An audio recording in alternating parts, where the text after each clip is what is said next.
अगले हफ्ते में आप सभी का स्वागत है। मैं हूं स्वाति रायना। इस शो में हम आपको बताएंगे बाजार में आज कैसा रहा एक्शन, साथ ही सोमवार के लिए क्या करनी है अब आपको तैयारी।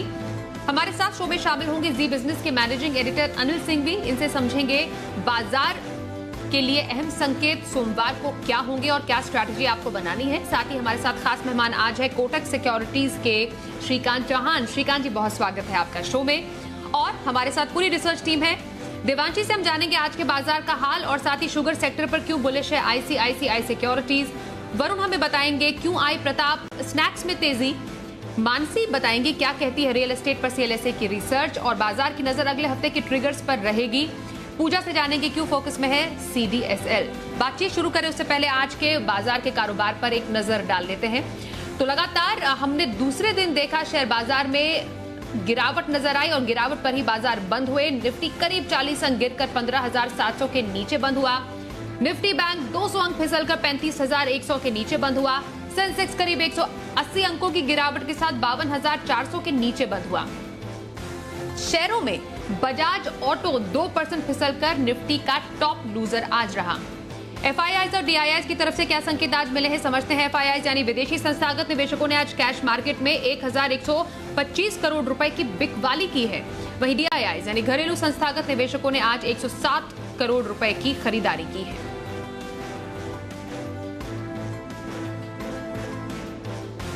और आइए अब एडिटर्स टेक में अनिल जी से समझते हैं कि बाजार में आई इस मुनाफा वसूली के क्या मायने हैं। हफ्ते के आखिरी दिन भारतीय बाजारों में दिखा दबाव और इस दबाव की बड़ी वजह अमेरिकी बाजारों से आती दिखी। कल रात अमेरिका में एक कमजोरी भरा सेशन रहा। हालांकि निचले स्तरों से डाउ रिकवर काफ़ी हुआ, लेकिन उसके बावजूद लगभग 350 अंकों का कमजोरी वाला जो सेशन था उसने शुरुआत कमजोरी के साथ की और उसके बाद भारतीय बाजार कुछ और फिसलते हुए दिखे। फिर से 15,700 के नीचे फिसले भी और 15,625-650 की रेंज में स्ट्रॉन्ग सपोर्ट लिया और वहाँ से रिकवरी की कोशिश हुई, लेकिन इस रिकवरी की कोशिश में 15,700 के ऊपर निकलकर नहीं टिक पाए और उसके बेहद करीब जाकर बाजार बंद होते हुए दिखे, थोड़े नुकसान के साथ। बैंक निफ्टी नुकसान के साथ बंद हुआ, लगभग 200 पॉइंट नीचे, लेकिन फिर भी 35,000 के लेवल को क्लोजिंग बेसिस पर होल्ड करने में कामयाब रहा। तो वैसे तो देखा जाए तो अंत कमजोरी वाला था इस हफ्ते का, लेकिन एक अच्छी बात जो दिखी वो ये कि कैश मार्केट के स्टॉक्स में हल्की फुल्की खरीदारी निचले स्तरों से आती दिखी।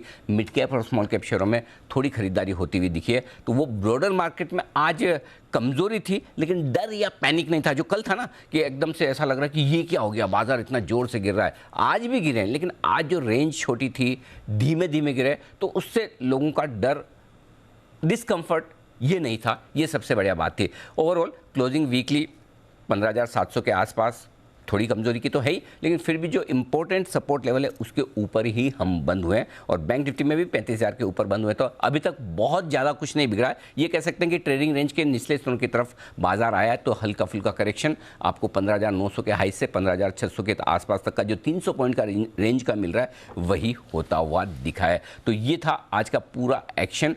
टीसीएस के नतीजे बाजार की उम्मीदों से हल्के से कमजोर रहे, लेकिन गाइडेंस ठीक था, तो ऐसे में स्टॉक ने भी मिला जुला कारोबार किया। तो अगले हफ्ते आपको नतीजों के लिहाज से, ग्लोबल मार्केट्स के लिहाज से और एफआईज के एक्शन के लिहाज से नज़र रखनी होगी, क्योंकि आज की कमजोरी की सबसे बड़ी वजह ग्लोबल मार्केट से ज़्यादा एफआईज की कल की बिकवाली थी और अब एफआईज के आंकड़ों पर ज़्यादा क्लोजली हमको नज़र रखनी है अगले हफ्ते। यही समझेंगे अनिल जी से कि सोमवार को बाजार पर क्या विशेष स्ट्रैटेजी अब रखनी चाहिए बाजार के संकेतों के हिसाब से। लेकिन उससे पहले बाजार में सेक्टर स्पेसिफिक एक्शन भी समझ लेते हैं। देवांशी आशर हमारे साथ है।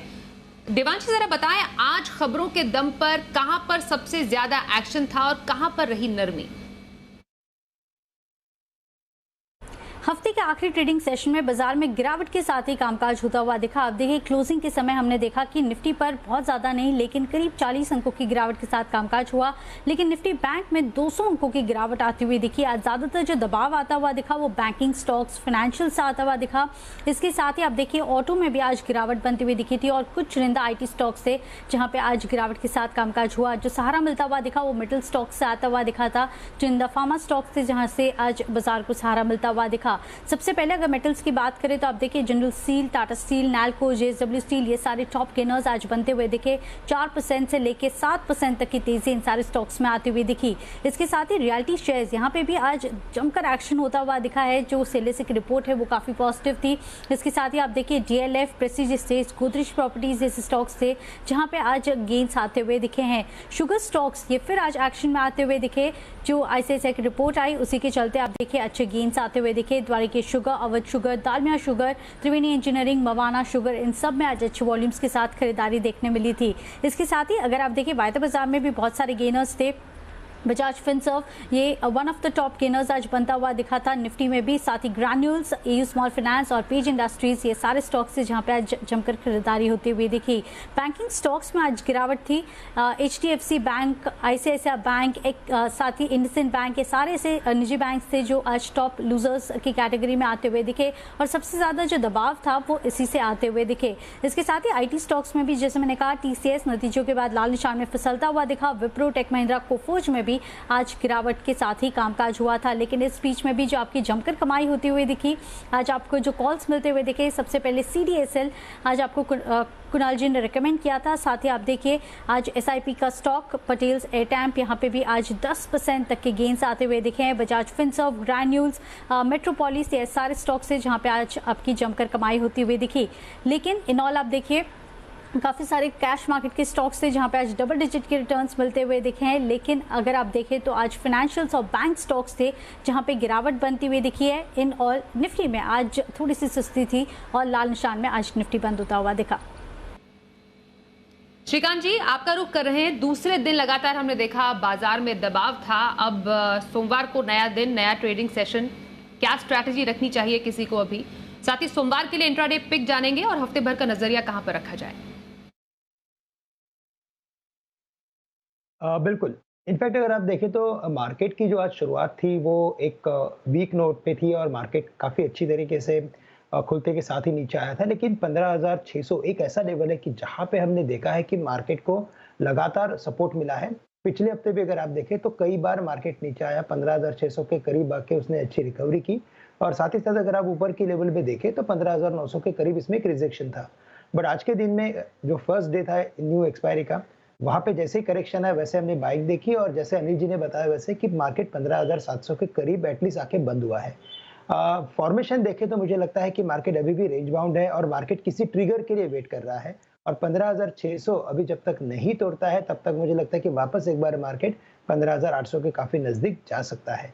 तो करंट लेवल से कोई भी अगर करेक्शन अगर आती है या कोई भी अगर गिरावट अगर हमें देखने मिलती है तो बिल्कुल इसे बाय किया जा सकता है और हमें जो लगता है कि वापस 15,800 850 के लेवल्स देखने मिलेंगे। आज जो चाइना से खबर आई थी रेट कट की, वो काफी पॉजिटिव है मेटल्स के लिए। कमोडिटीज में एक तेजी और देखने मिलेगी, लेकिन साथ ही साथ हमें लगता है कि आने वाला जो हफ्ता रहेगा वापस वहां पे हमें एक स्टॉक स्पेसिफिक एक्टिविटी देखने मिलेगी, जहाँ पे हम टेक्नोलॉजी में भी एक्टिविटी देखेंगे और बैंक्स में भी एक्टिविटी देखेंगे। जैसे आपने बताया कि स्टॉक स्पेसिफिक अगर बात करनी है और इंट्राडे बेसिस पे अगर कोई एक स्टॉक अगर लेना है कि जो एक नेक्स्ट 4-5 डेज के लिए अगर मुझे लेना है तो मैं कहूंगा कि जैसे मिड कैप स्टॉक्स में तेजी बनी है तो वहां पे लगता है कि यूनाइटेड फॉस्फोरस पे ध्यान देना चाहिए। ये एक स्टॉक ऐसा है कि जो अच्छा करेक्शन लेके अपने इंपॉर्टेंट सपोर्ट एरिया के आसपास आके कंसोलिडेट कर रहा है। तो 820 815 ये लेवल्स है जहां पे सपोर्ट लेके कंसोलिडेट कर रहा था और अभी 820 के ऊपर की इसने क्लोजिंग दी है। मुझे लगता है कि ये स्टॉक 850 से लेकर 855 के लेवल्स दिखा सकता है। करंट लेवल्स से बाय करके चल सकते हैं और 810 का हम यहाँ पे स्टॉप लॉस रखने की राय रखेंगे। ओके सर, और पोजिशनल एक हफ्ते का नजरिया श्रीकांत जी कहां पर रखें? अगर एक हफ्ते का अगर व्यू रखना है तो मुझे लगता है कि यहाँ पे हमें इन्फोसिस पे फोकस करना चाहिए, क्योंकि हमने कई बार ऐसे देखा है। अगर आप कोरिलेशन करेंगे तो टीसीएस के रिजल्ट के बाद जो भी आईटी स्टॉक्स में करेक्शन आता है, टेक्नोलॉजी स्टॉक्स में करेक्शन आता है, उसमें या तो आप इन्फोसिस बाय करके चल सकते हो या तो विप्रो बाय करके चल सकते हो। और ये दोनों स्टॉक हमें कुछ मींस रिजल्ट के बाद, टीसीएस के रिजल्ट के बाद हमें अच्छा प्रदर्शन करते हुए नजर आते हैं। इस बार भी इन्फोसिस आज नीचे खुला था लेकिन 1570 के करीब का बंद है। 1520 का स्टॉप लॉस रखे। 1650 से लेकर 1660 के टारगेट्स हमें नजर आ रहे हैं, तो इन्फोसिस बाय करके चले, खरीद करके चले। तो सोमवार के लिए इंट्राडे पिक यूपीएल में खरीदारी की सलाह और हफ्ते भर का नजरिया इन्फोसिस में रखने का सुझाव दे रहे हैं श्रीकांत जी। आगे बढ़ते हैं, कुछ सेक्टर स्पेसिफिक खबरों का भी रुख कर लें। प्रताप स्नैक्स में काफी अच्छी खासी तेजी देखी जा रही है। वजह क्या है? क्या अनलॉक का बड़ा फायदा मिला है इस स्टॉक को? समझते हैं, बताइए वरुण। देखिए, जुलाई के महीने में ही प्रताप स्नैक के काउंटर में 100 रुपए से ज्यादा की तेजी देखने मिली है और काफी सारे फैक्टर्स है जिसके वजह से तेजी आई है। सबसे पहले तो अनलॉक का एक बहुत बड़ा फायदा जो है इस कंपनी को मिल रहा है। देखिए, इस कंपनी के जो प्रोडक्ट्स है वो खासकर railway station, bus depot, schools, colleges यहाँ बिकते हैं। इस कंपनी की कुल आय में से करीब 20 से 25% के आसपास की आय जो है वो इन्हीं सब जगहों से आती है। और आपने देखा था कि लॉकडाउन के समय पे ट्रेन्स बंद थी, बसेस बंद थी, स्कूल कॉलेजेस बंद थे और इसका इम्पैक्ट इस कंपनी के फाइनेंशियल में देखने मिला था। लेकिन जैसे जैसे अब अनलॉक हो रहा है, चीजें खुल रही है, वैसे वैसे इस कंपनी की सेल्स पे भी असर होगा। रेलवेज में आपने देखा काफी सारी ट्रेन चालू हो रही है, बस डिपो उस पे बस फिर से लौटे आई है। स्कूल कॉलेजेस में भी एटलीस्ट जो हाईएस्ट स्टैंडर्ड्स है वहां पे कहीं ना कहीं जो स्कूल्स है वो शुरू हो रहे हैं। तो इसका एक बहुत बड़ा इंपैक्ट जो है इस कंपनी के ओवरऑल सेल्स पे देखने मिलेगा। ये कंपनी जो है रूरल पे काफी फोकस कर रही है और इस कंपनी की करीब 80 से 85% के आय जो है वो 5 रुपए के जो छोटे पैकेट्स आते हैं वहां से आती है, जो कि रूरल मार्केट में काफी बिकते हैं। तो इसका भी फायदा इस कंपनी को मिल रहा है। इसके अलावा ये कंपनी अपना जो ओवरऑल कैपेसिटी है उसमें बदलाव कर रही है। पहले करीब कुल कैपेसिटी जो ये कंपनी की थी उसमें से 24-25% के आसपास जो है ये कंपनी आउटसोर्सिंग करती थी। इस आउटसोर्सिंग को कंपनी बढ़ाने वाली है, करीब 30% के आसपास ये लेके जाएगी। उसका एक बहुत बड़ा फायदा जो आगे चल के कंपनी को मिलेगा। अगर लॉकडाउन होते भी है तो शायद ये छोटे यूनिट्स चालू रहेंगे तो कंपनी की मैन्युफैक्चरिंग पे असर नहीं होगा और इसका आगे मार्जिन पे भी काफी बेहतर फायदा होगा। तो इसके चलते भी कंपनी को काफी फायदा हो रहा है। वहीं पाम तेल, याद रखिएगा कुछ दिनों पहले भारत सरकार ने पाम तेल पे जो ड्यूटी थी उसको घटाया था। साथ ही साथ अंतर्राष्ट्रीय बाजारों में भी पाम तेल की जो कीमतें हैं उसमें गिरावट आ रही है। और ये जो स्नैक्स बनाती है ना, इन कंपनियों के कुल खर्च में करीब 15 से 20% के आसपास का जो खर्च रहता है वो केवल पाम तेल का होता है। पिछले कुछ क्वार्टर्स में इस कंपनी पे जब पाम तेल के दाम बढ़े थे तो करीब 2 से 3% के आसपास इस कंपनी के मार्जिन गिरे थे। अब जब ये दाम गिर रहे हैं तो कहीं ना कहीं इसका एक बड़ा फायदा इन कंपनीज के मार्जिन पे भी होगा और इसका भी एक बहुत बड़ा फायदा जो है इस कंपनी को मिल रहा है। तो ये वो फैक्टर्स है जिसकी वजह से आप देख रहे हैं कि केवल जुलाई के महीने में ही करीब 100-150 रुपए के आसपास की तेजी जो है वो प्रताप स्नैक्स का काउंटर जो है वो दिखा चुका है। और एक और सेक्टर जो आज फोकस में रहा वो था शुगर सेक्टर। आईसीआईसीआई सिक्योरिटीज की बुलिश रिपोर्ट ने चीनी शेयरों की मिठास बढ़ाई है। देवांशी का एक बार फिर से रुख कर लेते हैं। देवांशी, बताएं आईसीआईसीआई सिक्योरिटी की रिपोर्ट में क्या है खास और खास तौर पर किन शुगर शेयरों पर बुलिश है आईसीआईसीआई सिक्योरिटीज? जी बिल्कुल, आप देखिए आज सारे के सारे शुगर स्टॉक्स में जमकर एक्शन बनता हुआ दिखा, खरीदारी बनती हुई दिखी और उसकी एकमात्र वजह थी आईसीआईसीआई सिक्योरिटीज की बेहद बुलिश रिपोर्ट। उन्होंने पूरे ही सेक्टर को अपग्रेड कर दिया और साथ ही काफी सारे स्टॉक्स हैं जहां पे उन्होंने अपने जो टारगेट्स हैं वो करीब 1.5 गुना से 2 गुना कर दिए हैं। आप देखिए, सबसे पहले मैं नाम बता दूं आपको, Balrampur Chini, Dalmia Bharat, Awadh sugar, Dwarikesh sugar, Dhampur sugar और त्रिवेणी इंजीनियरिंग, इन सब पर बाय की रेटिंग दी है और साथ ही जो टारगेट्स भी दिए हैं वो उन्होंने बढ़ा दिए हैं। 385 से 515 कर दिया बलरामपुर चीनी का, दालमिया भारत, अवध शुगर, ये सारे ऐसे स्टॉक्स हैं जहां पे उन्होंने अपने टारगेट्स जमकर बढ़ा दिए हैं। अब क्या वजह है उनको शुगर सेक्टर इतना पसंद आ रहा है? सबसे पहले और सबसे अहम बात उन्होंने ये कही है कि जो शुगर सेक्टर है अब वो साइक्लिकल से एक स्ट्रक्चरल ग्रोथ की तरफ बढ़ता हुआ दिख रहा है, यानी कि लगातार यहाँ पे जो ग्रोथ के संकेत है वो बनते हुए दिख रहे हैं। और साथ ही उनका ये भी कहना है कि सरकार की जो एथेनॉल ब्लेंडिंग प्रोग्राम है उनसे बेहद सपोर्ट मिलता हुआ दिखेगा। फिलहाल 2020 तक 10% तक की ब्लेंडिंग का लक्ष्य है और साथ ही माना जा रहा है कि 2025 तक 20% तक की ब्लेंडिंग होती हुई दिखेगी और इससे इस पूरे सेक्टर को काफ़ी फायदा मिलता हुआ दिखेगा। इसके साथ ही एथेनॉल ब्लेंडिंग जब 15% के आसपास है तभी भी हम देखते हैं करीब 6 मिलियन टन की जो एथेनॉल की जो शुगर है वो एथेनॉल ब्लेंडिंग की तरफ जाती है। तो माना जा रहा है कि जब 20% तक हो जाएगी तब ज़्यादा जो शुगर है या जो इन्वेंट्री है वो एथेनॉल ब्लेंडिंग में होती हुई दिखेगी। इससे सारी शुगर कंपनीज को फायदा मिलता हुआ दिखेगा और साथ ही अब देखिए इनसे जो चीनी के दाम है वो भी बढ़ने का अनुमान लगाया जा रहा है। आईसीआईसीआई मानता है कि सितंबर 2022 तक जो शुगर की प्राइसेस हैं वो करीब 36 से 37 रुपीस प्रति किलो पर पहुंचने की उम्मीद लगाई जा रही है। साथ ही उनका कहना है कि जिस तरह से अब क्षमता बढ़ती हुई दिखेगी आने वाले समय में जो ओवरऑल इनका आय का कंट्रीब्यूशन है उसमें एथेनॉल ब्लेंडिंग का जो कंट्रीब्यूशन है वो ऑन एन एवरेज करीब 10% से लेकर 30% तक पहुंचने का अनुमान लगाया जा रहा है आने वाले 3 से 5 सालों में। और इसी के चलते अब देखिए आज सारे स्टॉक्स में जमकर खरीदारी आती हुई दिखी और हरे निशान में ट्रेड करते हुए दिखे। श्रीकांत जी, शुगर स्पेस में आपकी कोई पसंद? बिल्कुल तो देखिए, जैसे अभी बात हो रही थी कि हमें एथेनॉल ब्लेंडिंग के ऊपर अगर ध्यान देना है तो सबसे बड़ा अगर कोई बेनिफिशियरी हो सकता है तो नो डाउट एक बलरामपुर चीनी है। साथ ही साथ मुझे लगता है कि प्राज इंडस्ट्री के ऐसा स्टॉक है कि जहाँ पे हमें फोकस करना है, क्योंकि ये स्टॉक भी ऐसा है कि जो यहाँ से काफ़ी क्षमता रखता है। अगर आप इसके चार्ट्स अगर आप देखते हो तो एक एक काफ़ी क्लियर सा एक फॉर्मेशन है इसमें बना हुआ कि ये एवरी फॉल उसमें अच्छी बाइंग आ रही है और ये स्टॉक हमेशा एक अच्छे इंपॉर्टेंट सपोर्ट के बाद एक स्ट्रॉन्ग ब्रेकआउट देता है। पिछले 1 डेढ़ महीने से अगर आप देखें तो उसमें एक कंसोलिडेशन हो रहा है 350-370 के बीच में, लेकिन ओवरऑल हमें लगता है कि ये स्टॉक 550 से लेकर 600 के लेवल्स दिखा सकता है। तो काफ़ी स्ट्रॉन्ग कैंडिडेट है प्राज इंडस्ट्री, जो इथेनॉल ब्लेंडिंग के लिए काफ़ी इंपॉर्टेंट एक सपोर्टिंग कंपनी हो सकती है। साथ ही साथ हमें लगता है कि जो बलरामपुर चीनी है यहाँ पे भी हमें फोकस करना है। 342-43 के करीब ट्रेड कर रहा है, 370-400 के लक्ष्य ये दिखा सकता है। और इसके बाद अगर देखना है तो मुझे लगता है कि डीसीएम श्रीराम पे भी ध्यान रखें और साथ ही साथ हमें फोकस रखना है आंध्र शुगर।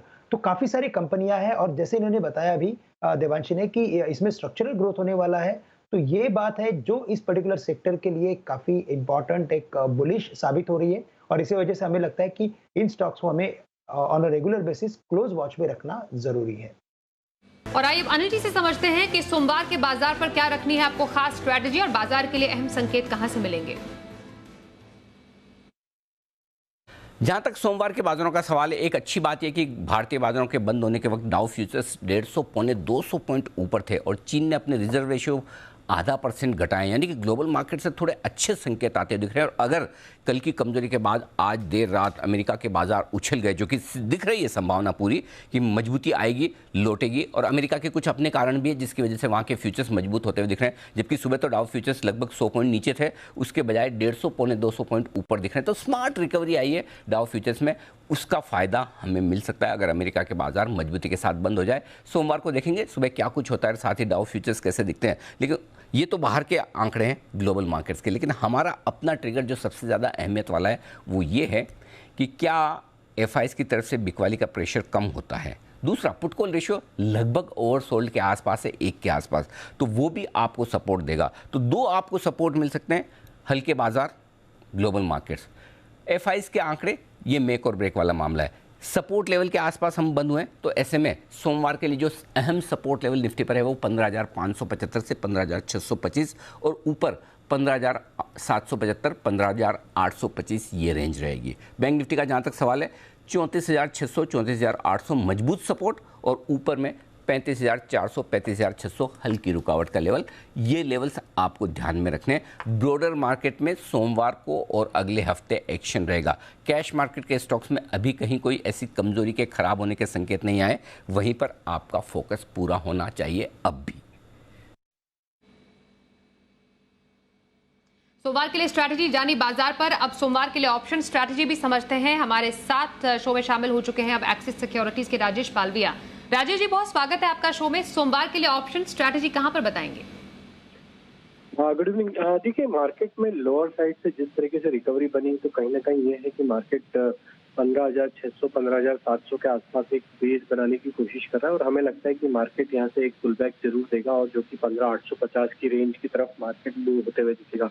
तो इस ट्रेड को प्ले करने के लिए 15,700 का कॉल ऑप्शन चला देंगे। जो आज क्लोज हुआ है 91 रुपीज के आसपास, इसमें 70 रुपीज का स्टॉप लॉस सजेस्ट करेंगे और हमें लगता है कि 130 से 140 तक के टारगेट इस ऑप्शन में आते हुए दिख सकते हैं। तो मार्केट में जिस तरीके से बाउंस हुआ है, उस बाउंस को हमें लगता है कि मंडे में भी कंटिन्यूटी देखने को मिल सकती है। स्टॉक स्पेसिफिक बात करें तो आज के सेशन में मेटल स्टॉक्स में काफी अच्छा बाइंग इंटरेस्ट देखने को मिला, स्पेशली सेकंड हाफ में सारे मेटल स्टॉक्स में एक अच्छी बाइंग इंटरेस्ट देखने को मिली। तो मंडे के सेशन के लिए टाटा स्टील हम बाय करने की सलाह देंगे 1210 के स्टॉप लॉस से और हम एक्सपेक्ट करते हैं कि 1280 तक के टारगेट टाटा स्टील में आते हुए दिख सकते हैं। तो मंडे के सेशन में मेटल सेक्टर ही काफी अट्रैक्टिव लग रहा है और उसमें हम टाटा स्टील पे बाय करने की सलाह देंगे। बहुत शुक्रिया राजेश जी ऑप्शन स्ट्रैटेजी सोमवार के लिए बताने के लिए। श्रीकांत जी, आपके पास आ रहे हैं शो के अंत में और जानना चाहेंगे आपकी लॉन्ग टर्म पिक।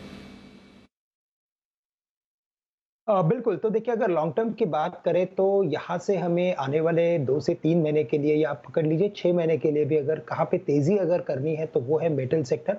और उसमें लगातार ऐसे न्यूज़ फ्लो बनते रहेंगे क्योंकि जो इन्फ्लेशन है वो आने वाले कुछ महीनों में और भी बढ़ सकता है और ये जो इन्फ्लेशन है वो डिमांड पुल इन्फ्लेशन है, हमें ये नहीं भूलना है। हमें ये देखना है कि जितने भी जो मनी प्रिंट हुए उसके बाद जो कैपेक्स जुड़ा है और जो इंफ्रास्ट्रक्चर रिलेटेड जो भी पैकेज डेवलप जो अनाउंस हुए हैं उसके बाद हमें लगता है कि मेटल सेक्टर में एक मजबूती बनी है और इस बार भी अगर आप देखें तो अच्छे करेक्शन के बाद हमने एक अच्छी रिकवरी देखी है।